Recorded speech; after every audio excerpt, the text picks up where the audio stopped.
And Jim, thank you so much for the chance to join with you today and join Ripon in discussing the continuing forums that you do on policy issues. And I suspect that this is one of the very, very critical ones and an appropriate time to be discussing this issue. And I want to thank my colleague Tom Cole for taking time out of his day to be here.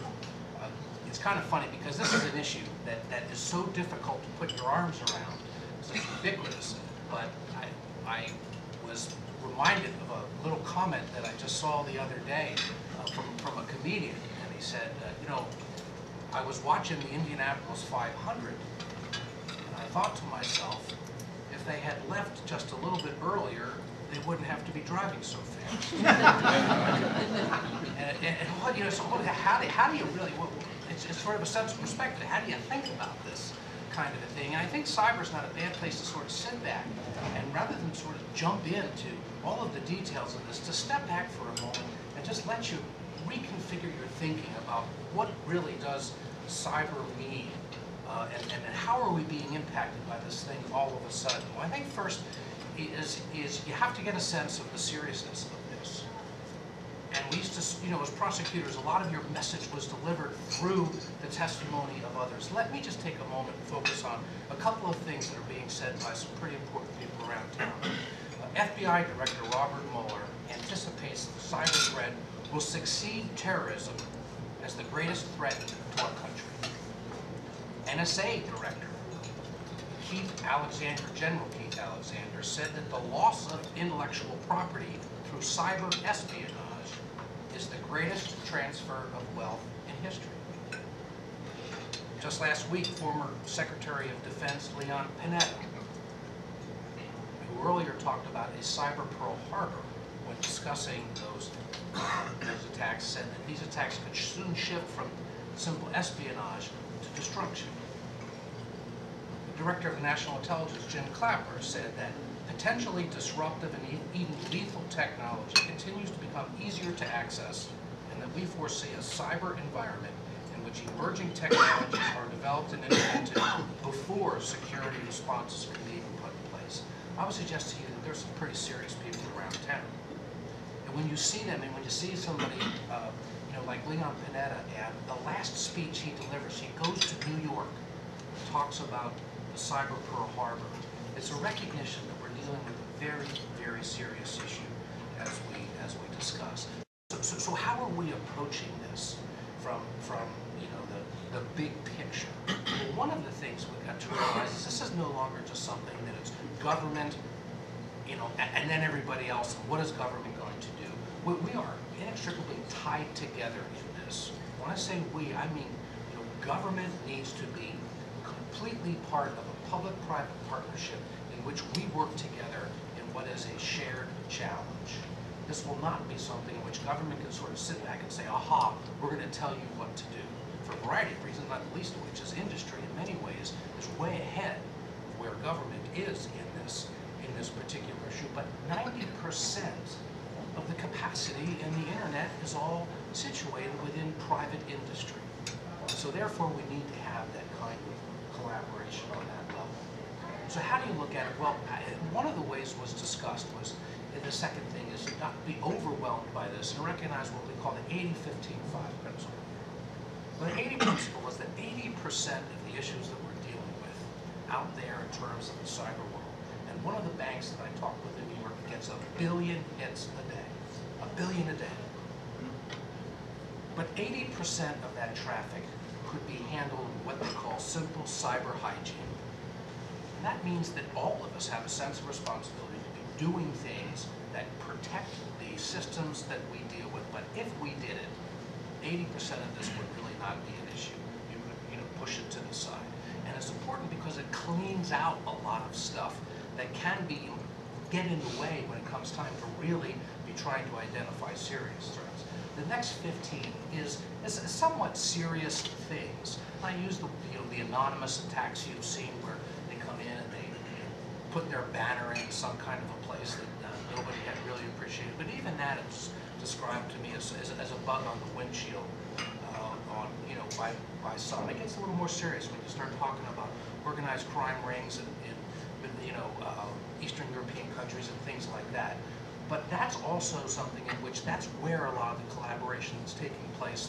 Great work that's being done in some of the security services and others that work together. There's still an ability to handle the greatest bulk of that with the existing systems that we have. It requires a lot of communication and collaboration. And this is where I'm talking about this whole theory right now of information sharing. And that goes to the heart of a lot of what we're trying to do right here. Because that last 5% was described to me just the other day was some people I was talking about. And in the words of the military, that's when you have the serious actors that I just identified, these state-sponsored groups or others, and they've gotten inside the wire. That is when we've got the kind of potential threat in which you've got very, very serious players who are sophisticated and have found a way to pierce multiple levels of security. And now you're concerned about what they're doing, what they know, what they're stealing, what they could do in terms of laying out a pattern of activity in the event we got engaged in some kind of a cyber activity.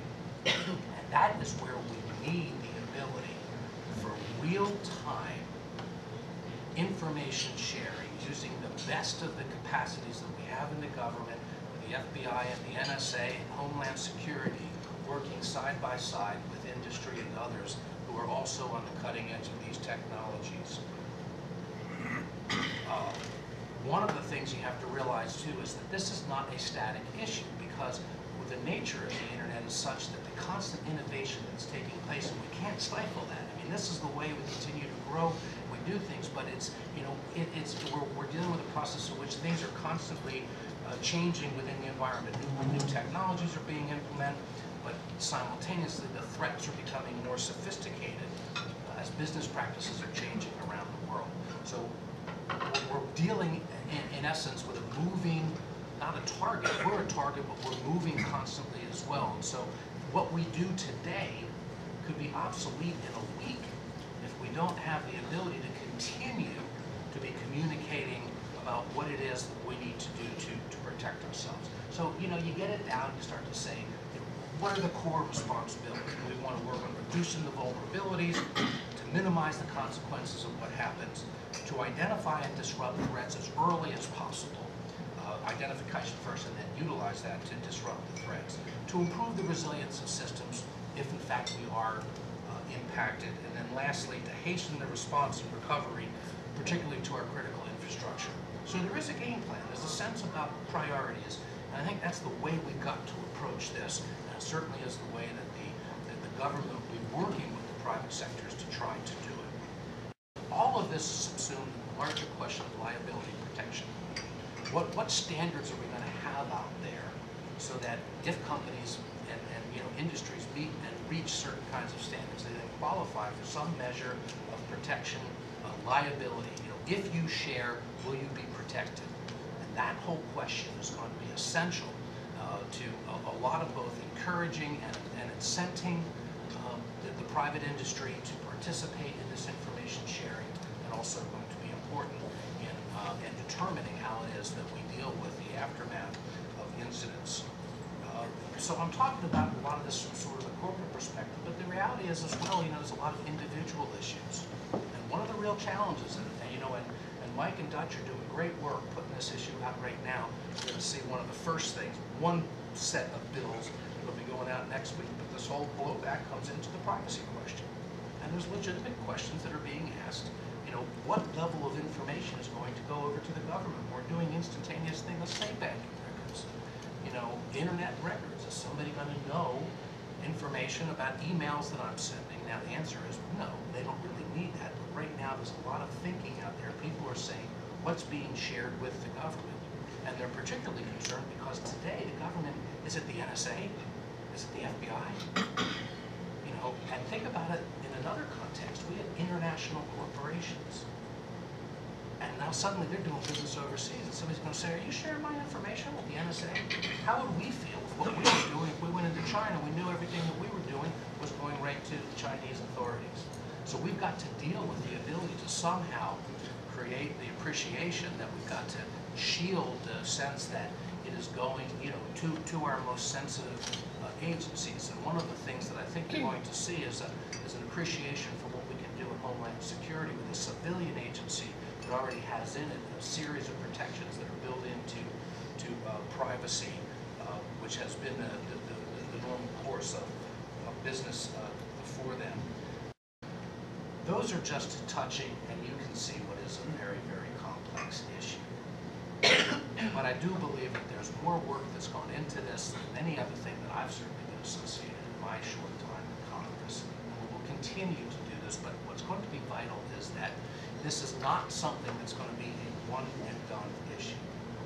This is something that this collaboration is going to be with us for the foreseeable future, and it may create a new sort of paradigm for how the government and private sector works together well into the future.